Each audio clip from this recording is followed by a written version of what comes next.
Do S direct any 5, कोई भी 5 हमें इसमें से क्वेश्चन करने आएंगे, ठीक है। पहला क्वेश्चन है where have I put my bag, do you know, combine the sentence using noun close.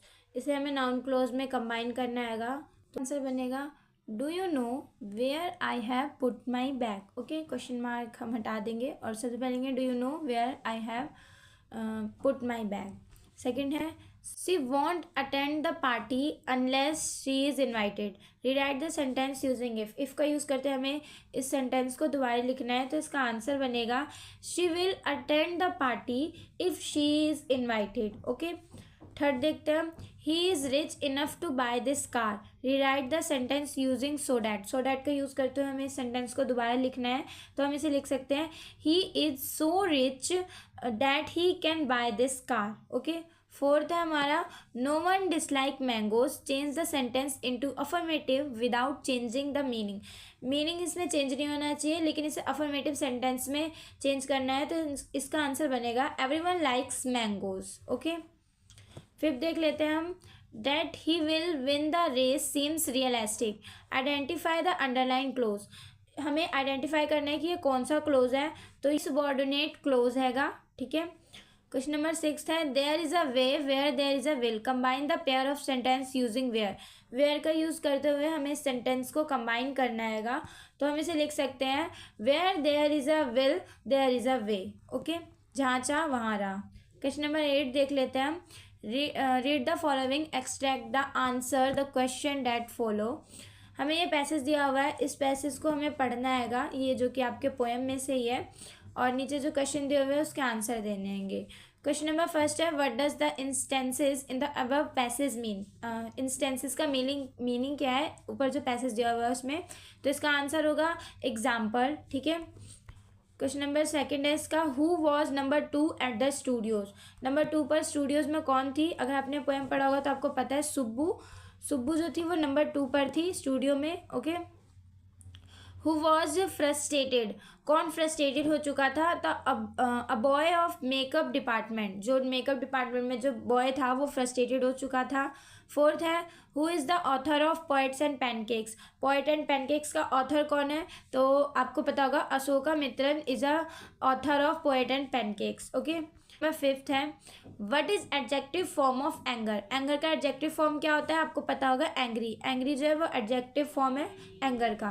Question number 9 देख लेते हैं read the following extract and answer the question that follow. यहाँ पे भी हमें ये पोएम का पैसेज दिया हुआ है छोटा सा, और नीचे जो क्वेश्चन है उसके आंसर देने आएंगे। ये आंट जेनिफर वाला पोएम है। The poem aunt Jennifer tigers is written by, किसने लिखा है आंट जेनिफर पोएम, तो आपको पता होगा एड्रायन रिच ने इस पोएम को लिखा है। सेकेंड है a world of green means. A world of green का मतलब क्या है इस पोएम में, तो फॉरेस्ट हैगा, ठीक है। Who do not fear the man, आदमी से कौन नहीं डर रहा था, तो जो आंट जेनिफर के टाइगर्स थे वो आदमी से नहीं डरते थे, ठीक है। इसका बी पार्ट देख लेते हैं, ये भी आपके बुक से ही लिया गया है, जो आपका डायरी वाला चैप्टर है उसमें से। Who is the boy in the above extract, जो ऊपर जो हेयर बॉय है ये बॉय कौन है, ये जो है ये डैरी है, ठीक है। इसका आंसर होगा डैरी। सेकेंड है हमारा what does the ugliest thing refer to. Ugliest thing किसे रेफर कर रहा है, तो जो डैरी का फेस था, फेस ऑफ डैरी, उसको अगलेस्ट थिंग कहा जा रहा है इस पोएम में, ठीक है। थर्ड क्वेश्चन है what does the boy feel when he look in the mirror. जो वो लड़का था यानी डैरी था वो कैसा फील करता था जब वो अपना चेहरा मिरर में देखता था, ठीक है, तो वो डरता था अपने चेहरे से, ठीक है। ही वॉज अफ्रेड, ठीक।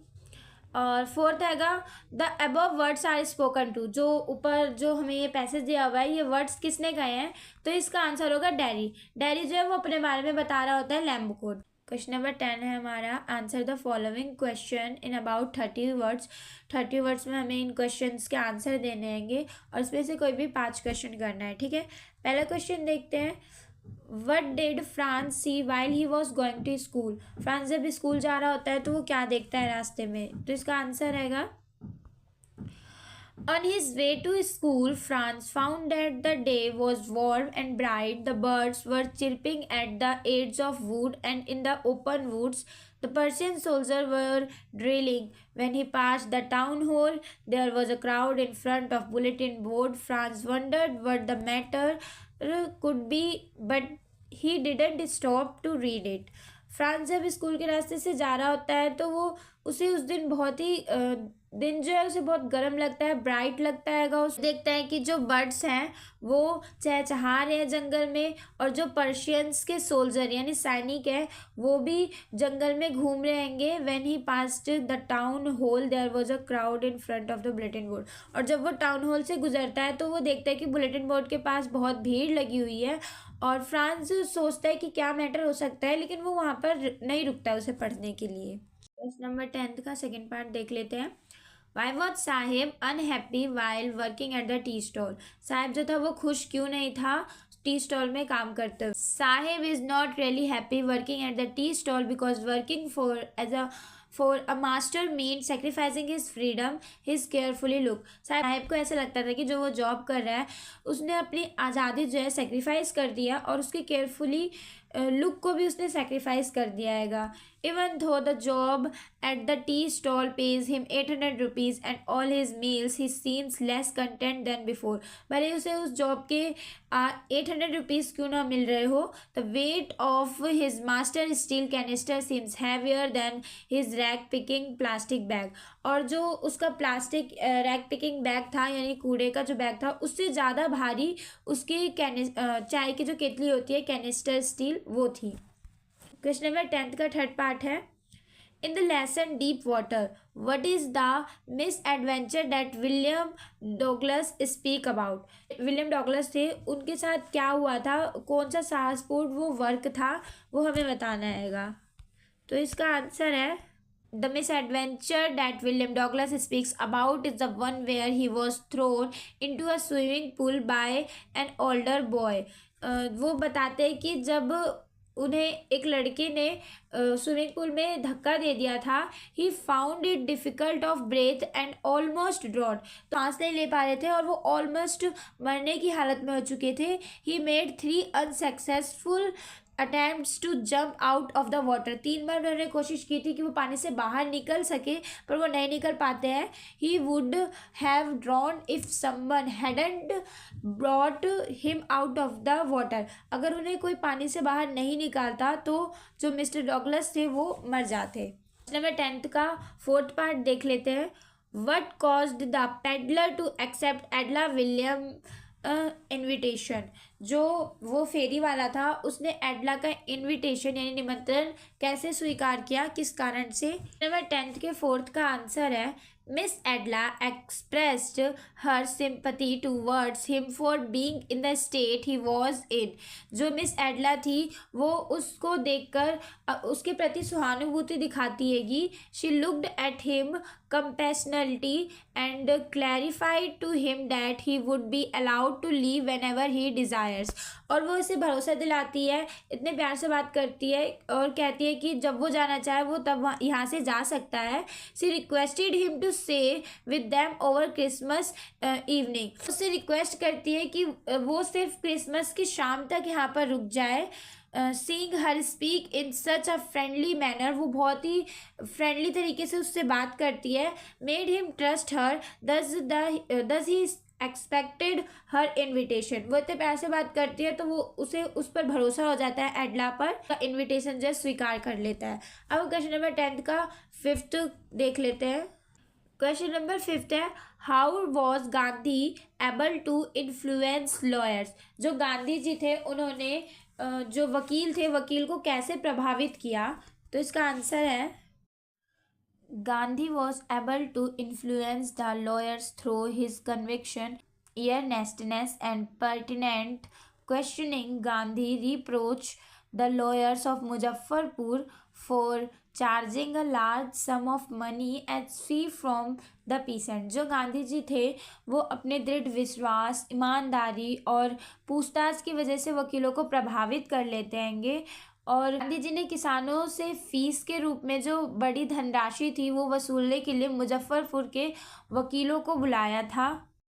क्वेश्चन नंबर 10 का 6th पार्ट है what was the special talent that Subbu processed, Subbu की जो स्पेशल टैलेंट थी वो कौन कौन सी थी, ठीक है। तो 4 special ability of Subbu, Subbu की 4 स्पेशल एबिलिटीज़ थी।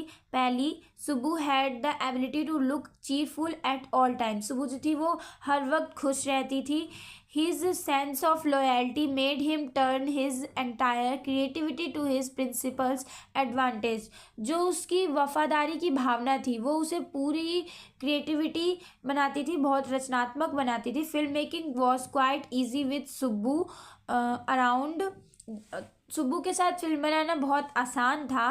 ही was literary inclined to a poet and novelist, he was an amazing actor, थी वो टू अ पोएट ऑफ नॉवलिस्ट थी और वो एक अमेजिंग एक्टर थी, बहुत अच्छी एक्टर थी। He had a charitable and loving nature, उनका जो स्वभाव था वो बहुत ही प्रेमपूर्ण था और बहुत परोपकारी था। हम इसका 7th पार्ट देख लेते हैं। Why did the Sophie choose to walk by the canal, जो सोफी थी वो कैनल में ही जाने का क्यों चूज करती है, क्यों सोचती है कि, तो इसका आंसर देखते हैं हम। It was a place where she had often played when she was child. There was a wooden bench beneath a solitary elm tree. वो वाली जगह थी जहाँ पर वो बचपन में खेला करती थी, वहाँ पर एक एल्म ट्री था, लकड़ी का बेंच था। लवर्स समटाइम्स कम देयर, वहाँ पर प्रेमी कभी कभी आया करते थे। That was the most suitable place where she could dream of her hero Danny Casey, और वो सबसे अच्छी जगह थी जहाँ पर वो अपने राजकुमार डैनी कैसी के बारे में सोच सकती थी। अब हम क्वेश्चन नंबर 11 देखते हैं। नंबर 11 का फर्स्ट पार्ट है, in the poem my mother eight 66 what were the poet feeling at the airport, यानी मदर एट 66 में जो पोएट है वो क्या फील करती है जब वो एयरपोर्ट पर पहुंचती है। तो at the airport the poet Kamala Das feel fearful of leaving her pale aging mother alone and unattended. She has an edge and fear inside her heart, is not sure if she will be able to see her. जो कमला दास है जब वो airport पर पहुंचती है तो उसे ऐसा एहसास होता है कि उसकी माँ जो है वो बहुत बूढ़ी हो चुकी है, उन्हें अकेला छोड़ना सही नहीं है, और उसे ये भरोसा होता है और ये डर भी लगता है कि अब वो दोबारा अपनी माँ से नहीं मिल पाएगी। इसका सेकंड पार्ट है, what were the different types of Wars mention in the poem keeping quiet, keeping quiet में और कौन से डिफरेंट वॉर्स है, क्या मैंशन किया गया है, हमें उसका आंसर बताना रहेगा। इसका आंसर रहेगा, the poet has written about wars against humanity and nature, green wars, wars with poisonous gases and wars with fire are the different kinds of war mentioned in the poem. इन्हें इसमें जो humanity यानी जो मानवता है और जो प्रकृति है नेचर उसके विरुद्ध युद्ध बताया जाएगा, और विभिन्न प्रकार के इसने युद्ध बताए जाएंगे। ग्रीन वॉर्स बताए हैं यानी हरित क्रांति, और वॉर विद पॉइजनस जहर और जहरीली गैसों वाला युद्ध बताया हैगा, आग का युद्ध बताया हैगा, मेंशन किया है अपने पोएम में। Wars to good to no one, Pablo Neruda feels that such wars may bring victory but there are no survivors, जो युद्ध है वो हमें जीत तो दिला सकते हैं लेकिन कोई भी जीवित नहीं बचेगा। It means that there is heavy loss on both side, इसका मतलब दोनों तरफ बहुत भारी नुकसान है। अब हम इसका थर्ड पार्ट देख लेते हैं। According to John Keats, how long do we experience things of beauty, Keats के अनुसार हम सुंदर चीज़ों का अनुभव कब तक कर सकते हैं। इसका आंसर है, according to John Keats, a thing of beauty is a joy of for ever, it is a constant source of happiness and pleasure. John Keats के अनुसार जो सुंदरता है वो बहुत ही आनंददायक हैगा, और it loveliness increase every moment, ये जो है लवलीनेस मनोहरता को बढ़ाता हैगा। It will never pass into nothingness, in other words a thing of beauty is never devaluate, ये कभी भी ज़ीरो नहीं होगा, और दूसरे शब्दों में हम अगर कहें तो सुंदरता का जो है वो कभी भी अमूल्य नहीं होता है, यानी डिवैल्यूएट नहीं होता है। क्वेश्चन नंबर 11 का फोर्थ पार्ट है। क्वेश्चन नंबर 11 का फोर्थ पार्ट है, In the poem A Roadside Stand, why did the farmers curse wealthy city people? जो रोड साइड स्टैंड पोयम है उसमें एक सड़क है, ठीक है, सड़क के किनारे एक बॉय आएगा, ठीक है, उसने जो किसान है, किसानों को अमीर लोगों के रूप में क्यों दर्शाया है, हमें ये बताना आएगा इस क्वेश्चन में। इसका आंसर है The poor people sometimes become angry with the rich people. The latter refuse to buy the wild berries at the stand at a price demanded by the owners of the stand. They indulge in bargain and blame the berries and squash. इसमें ये कह रहा है कि जो गरीब लोग होते हैं वो कभी कभी अमीर लोगों से नाराज़ हो जाते हैं। वो स्टैंड बॉय होता है जिस कीमत पर वो उस जामुन को बेच रहा होता है, वो लोग वो कीमत देने के लिए तैयार नहीं होते हैं। उसमें वो लोग बार्गेनिंग करते हैंगे, मोल भाव करते हैंगे, और फिर जब उन्हें उनकी कीमत पर वो जामुन नहीं मिलता है तो वो उसे लेने से इनकार कर देते हैं, ठीक है। वो लोग हमेशा सौदेबाजी में ही लगे रहते हैंगे और उन्हें उनकी कीमत पर जामुन ना मिलने पर वो लोग जामुन को दोष देते हैं, ठीक है। हमारे पास क्वेश्चन नंबर 12 का फर्स्ट पार्ट है। In the lesson, the third level, what is referred to as a temporary refuge from reality? इसमें हमसे ये पूछ रहा है जो the third level chapter है उसमें रियलिटी यानी वास्तविकता से किसे इनकार कर दिया गया हैगा। इसका आंसर देखते हैं। मैं आपको इसकी हिंदी बता देती हूँ ताकि वीडियो ज़्यादा लॉन्ग ना हो, आप इसे पढ़ लीजिएगा। मैं आपको इसका मतलब बता देती हूँ हिंदी में, ठीक। इसमें भी ये कह रहा है कि जो हमको ऐसा लगता था कि वो जागता हुआ सपना देख रहा हैगा, ठीक है, और अभी की दुनिया में ना कई लोगों की तरह चार्ली भी इस दुनिया से खुश नहीं हैगा, क्योंकि अभी की जो दुनिया है वो बहुत ही संकट से भरी हुई हैगी और असुरक्षित हैगी, और उन्हें ऐसा लगता था कि चार्ली जो है वो इस दुनिया से भागना चाहता हैगा, ठीक है, एस्केप दिस वर्ल्ड। और जो सभी लोग हैं वो इस कठोर वास्तविकता से बचने के लिए शोक में रहते हैं किसी ना किसी। उनके अनुसार स्टाम्प संग्रह भी एक प्रकार का अस्थायी पलायन था, और उस जो चार्ली था जो चार्ली ने उनके तर्क को ना, यानी जो उन्होंने विचार दिए थे उसको हटा दिया, नहीं माना, और उन्होंने ये कहा कि लोग टेंशन के कारण इधर उधर नहीं घूमते हैंगे अबाउट ड्यू टू स्ट्रेस। इसके अलावा उनके जो दादाजी थे, ग्रैंडफादर चार्ली के, उन्होंने भी जो टिकट थी वो एकत्रित की थी, ठीक है ना, कलेक्ट की थी उन्होंने भी। और उस टाइम की जो दुनिया थी ना, ज़िंदगी थी, वो बिल्कुल तनाव मुक्त थी, बिल्कुल भी स्ट्रेस नहीं था उस दुनिया में। तो हम क्वेश्चन नंबर 12 का सेकेंड पार्ट देखते हैं। When was the tiger king stand in danger of losing his kingdom? कब जो टाइगर किंग है वो अपने किंगडम यानी सिंहासन को खोने से डरता हैगा, ठीक है। तो इसका आंसर देखते हैं हम। तो इसका आंसर आएगा, मैं आपको इसकी हिंदी बता देती हूँ, आप इसे पढ़ लीजिएगा। इसमें हमें ये कह रहा हैगा कि टाइगर किंग थे, यानी जो वो राजा थे, महाराजा उस राज्य के, उन्होंने जो वहाँ पर ब्रिटिश लोग आए थे उन्होंने अपने राज्य में बाघ को मारने से मना कर दिया था और उनके साथ फ़ोटो क्लिक करवाने से भी मना कर दिया गया था। तो इस वजह से वो डर रहे थे कि कहीं वो ब्रिटिश लोग उन पर हमला ना कर दे। क्वेश्चन नंबर 12 का थर्ड पार्ट देख लेते हैं हम। What types of child was बामा? बामा किस प्रकार की बच्ची थी? तो हम इसका आंसर देखते हैं। बामा was innocent child who was spending her childhood in a village. बामा एक मासूम बच्ची थी जिसने अपना बचपन जो है गांव में बिताया था।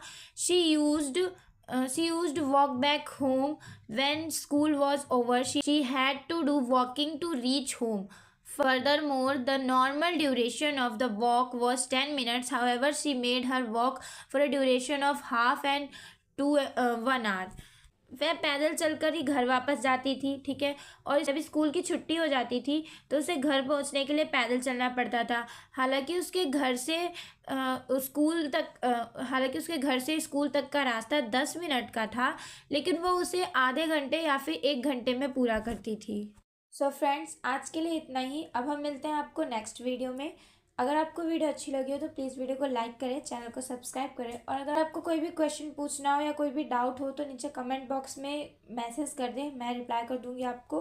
और अगर आप इंग्लिश बोलना चाहते हैं, सीखना चाहते हैं इंग्लिश, तो मेरा चैनल है स्टडी विद एसपी सिंह, आप उसको सब्सक्राइब कर सकते हैं। सो आज के लिए इतना ही।